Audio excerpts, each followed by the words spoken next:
Hello friends, welcome to our YouTube channel Mahiti Kendra. ಇದೀಗ ಸಾರ್ವಜನಿಕರಿಗೆ ಮಹತ್ವದ ಮಾಹಿತಿ ಒಂದು ಇದೆ.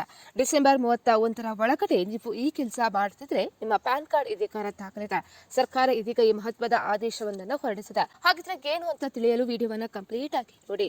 ದೇಶದ ಪ್ರತಿಯೊಬ್ಬ ಪ್ರಜೆಗೂ ಕೂಡ ಪ್ರಮುಖ ದಾಖಲೆ ಆಗಿರುವಂತಹ ಆಧಾರ್ ಮತ್ತೆ ಪ್ಯಾನ್ ಕಾರ್ಡ್ ಕುರಿತಂತೆ ಆದಾಯ ತೆರಿಗೆ ಇಲಾಖೆ ಇದೀಗ ಮಹತ್ವದ ಎಚ್ಚರಿಕೆಯನ್ನ ನೀಡಿದೆ. ನೀವು ಇನ್ನು ನಿಮ್ಮ ಪ್ಯಾನ್ ಕಾರ್ಡ್ ಅನ್ನ ಆಧಾರ್ ಕಾರ್ಡ್ಗೆ ಜೋಡಣೆ ಮಾಡುತ್ತಿದ್ರೆ ತಕ್ಷಣವೇ ಎಚ್ಚೆತ್ತುಕೊಳ್ಳುವ ಸಮಯ ಇದೀಗ ಬಂದಿದೆ.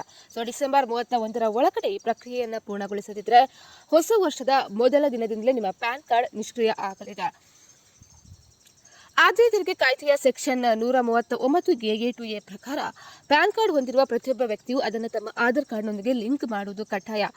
ಕೇಂದ್ರೀಯ ನೇರ ತೆರಿಗೆ ಮಂಡಳಿ ಹೊರಡಿಸಿರುವ ಮಾರ್ಗಸೂಚಿಗಳ ಪ್ರಕಾರ ಆಧಾರ್ ದಾಖಲಾತಿ ಐಡಿಯನ್ನು ಬಳಸಿ ಪ್ಯಾನ್ ಕಾರ್ಡ್ ಪಡೆದವರು ಡಿಸೆಂಬರ್ ಅಂತ್ಯದ ಒಳಗಡೆ ಲಿಂಕ್ ಅನ್ನು ಪೂರ್ಣಗೊಳಿಸಬೇಕು. ತಪ್ಪಿದ್ದಲ್ಲಿ ಕಾನೂನು ಕ್ರಮಗಳ ಜೊತೆಗೆ ಆರ್ಥಿಕ ನಷ್ಟವನ್ನು ಎದುರಿಸಬೇಕಾಗುತ್ತದೆ. ಹಾಗಾಗಿ ಬ್ಯಾಂಕಿಂಗ್ ವ್ಯವಹಾರ ಕೂಡ ಸ್ಥಗಿತ ಆಗಲಿದೆ. ಒಂದು ವೇಳೆ ಈ ಕೆಲಸ ಮಾಡದಿದ್ದರೆ ನಿಮ್ಮ ಬ್ಯಾಂಕ್ ಖಾತೆಗಳು ತಡೆ ಹಿಡಿಯಲ್ಪಡಬಹುದು. ಇದರಿಂದಾಗಿ ಯಾವುದೇ ಕಾರ್ಯನಿರ್ವಹಣೆ ಆಗೋದಿಲ್ಲ. ಇನ್ನು ಪ್ಯಾನ್ ಇಲ್ಲದಿದ್ರೆ ಅಥವಾ ನಿಷ್ಕ್ರಿಯ ಆದರೆ ಟಿಡಿಎಸ್ ಮತ್ತು ಟಿಸಿಎಸ್ ಅನ್ನ ಸಾಮಾನ್ಯ ದರಕ್ಕಿಂತ ಹೆಚ್ಚಿನ ದರದಲ್ಲಿ ಕಡಿತ ಮಾಡಲಾಗುತ್ತೆ. ಅದೇ ರೀತಿ ನೀವು ಸಲ್ಲಿಸಿದ ಆದಾಯ ತೆರಿಗೆ ರಿಟರ್ನ್ಸ್ ಪ್ರಕ್ರಿಯೆಗೊಳ್ಳುವುದಿಲ್ಲ ಮತ್ತು ಬರಬೇಕಾದ ತೆರಿಗೆ ಮರುಪಾವತಿ ಹಣ ನಿಮ್ಮ ಕೈ ಸೇರುವುದಿಲ್ಲ. ಹಾಗಾಗಿ ಈ ಕೆಲಸವನ್ನು ನೀವು ಮೊದಲು ಮಾಡಬೇಕಾಗಿದೆ. ಸ್ನೇಹಿತರೆ, ಮಾಹಿತಿ ಇಷ್ಟ ಆದಲ್ಲಿ ವಿಡಿಯೋಗೊಂದು ಲೈಕ್ ಅನ್ನು ಕೊಡಿ. ಅದೇ ರೀತಿ ಮತ್ತಷ್ಟು ಅಪ್ಡೇಟ್ಗಾಗಿ ನಮ್ಮ ಚಾನೆಲ್ ಅನ್ನು ಸಬ್ಸ್ಕ್ರೈಬ್ ಮಾಡ್ಕೊಳ್ಳಿ.